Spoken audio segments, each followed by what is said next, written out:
ఏపీలో జోరుగా పెన్షన్ల పంపిణీ. ద్రాక్షారామంలో శివలింగాన్ని ధ్వంసం చేసిన నిందితులకు కఠినంగా శిక్షిస్తామన్న సీఎం చంద్రబాబు. ఇలాంటి టాప్ 10 ఏపీ న్యూస్ ఇప్పుడు చూద్దాం. నెల్లూరులోని భగత్ సింగ్ కాలనీలో జరిగిన పెన్షన్ల పంపిణీ కార్యక్రమంలో మంత్రి నారాయణ పాల్గొన్నారు. ఒకరోజు ముందే ఇంటింటికి వెళ్లి మంత్రి నారాయణ పెన్షన్లను పంపిణీ చేశారు. మత్స్యకారులకు, మాజీ సైనికులకు స్వయంగా పెన్షన్ అందజేశారు. పెన్షన్దారుల బాగోగులు అడిగి తెలుసుకున్నారు మంత్రి.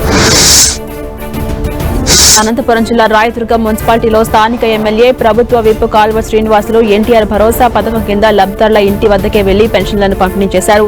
రాష్ట్రం ఆర్థిక సంక్షేమంలో కొట్టుమిట్టాడుతున్న సీఎం చంద్రబాబు మాత్రం ప్రజల సంక్షేమమే ధ్యేయంగా ముందుకెళ్తూ అభివృద్ధికి పెద్దపీట వేస్తున్నట్టు ఎమ్మెల్యే తెలిపారు. మాజీ సీఎంలు జగన్, కేసీఆర్ పై టీడీపీ సీనియర్ నేత MLA Buchaiah Chowdary hot comments చేశారు. తెలుగు రాష్ట్రాల విభజన సమస్యలను కేసీఆర్, జగన్ పరిష్కారం కానివ్వలేదు అన్నారు.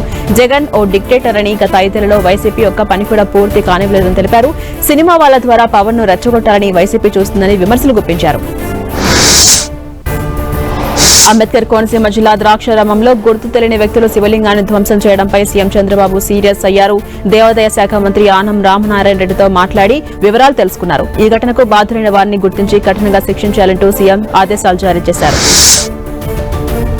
ప్రకాశం జిల్లా పొదిలిలో స్థానిక వ్యాపారికి పోలీసులకు జరిగిన ఘర్షణపై సీఎం చంద్రబాబుకు విచారణకు ఆదేశించారు. స్థానిక ఎస్ఐ అకారణంగా దాడి చేశారనే వ్యాపారుల ఆరోపణలపై విచారణ జరిపి తగిన చర్యలు తీసుకోవాలని అధికారులకు స్పష్టం చేశారు. ఈ నెల 24న పొదిలిలో వ్యాపారి అవినాష్ కి పట్టణ ఎస్ఐ వేమనకు మధ్య ఘర్షణ జరిగింది.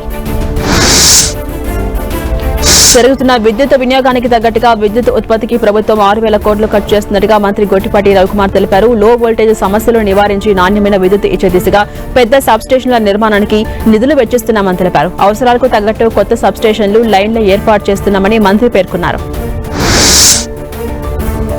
విశాఖ జిల్లా కసింకోట మండలంలోని 21 మంది అధికారులపై ప్రభుత్వం క్రమశిక్షణ చర్యలు తీసుకుంది. కుల ధృవీకరణ పత్రాలు, మ్యూటేషన్, పట్టాదారు పాస్ పుస్తకాలకు అధికారులు డబ్బులు వసూలు చేసినట్టుగా గుర్తించారు.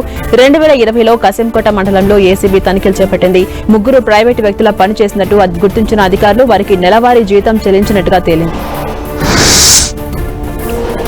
ఏపీలో స్క్రబ్ టైఫస్ టెన్షన్ పెడుతోంది. స్క్రబ్ టైఫస్ పాజిటివ్ కేసులు భారీగా పెరుగుతున్నాయి. గత 2 ఏళ్లలోనూ ఏటా 1000కి పైగా కేసులు వచ్చినా అధికారికంగా మరణాలు నమోదు కాలేదు. ఈసారి ఏకంగా పాజిటివ్ కేసుల్లో మరణాల సంఖ్య 22కు చేరుకుంది. అన్ని జిల్లాల్లోనూ కేసులు గుర్తిస్తున్నా గత 3 ఏళ్లుగా చిత్తూరు జిల్లాలోనే తీవ్రత ఎక్కువగా ఉంది.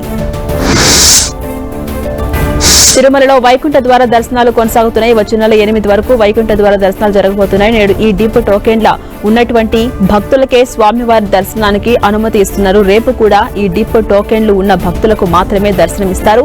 నిన్న స్వామివారిని 67,000 మంది భక్తులు దర్శించుకోగా 2.25 కోట్ల హుండీ ఆదాయం వచ్చింది. న్యూ ఇయర్ వేళ విజయవాడలో ట్రాఫిక్ పోలీసులు ప్రత్యేక చర్యలు తీసుకుంటున్నారు. యువత అదుపు తప్పి ప్రవర్తించకుండా డ్రంక్ అండ్ డ్రైవ్ తనిఖీలు నిర్వహించబోతున్నారు. దాదాపు 1000 మంది పోలీసు అధికారులు, సిబ్బందితో విజయవాడ వ్యాప్తంగా పకడ్బందీగా చర్యలు తీసుకుంటున్నామని పోలీసులు చెబుతున్నారు.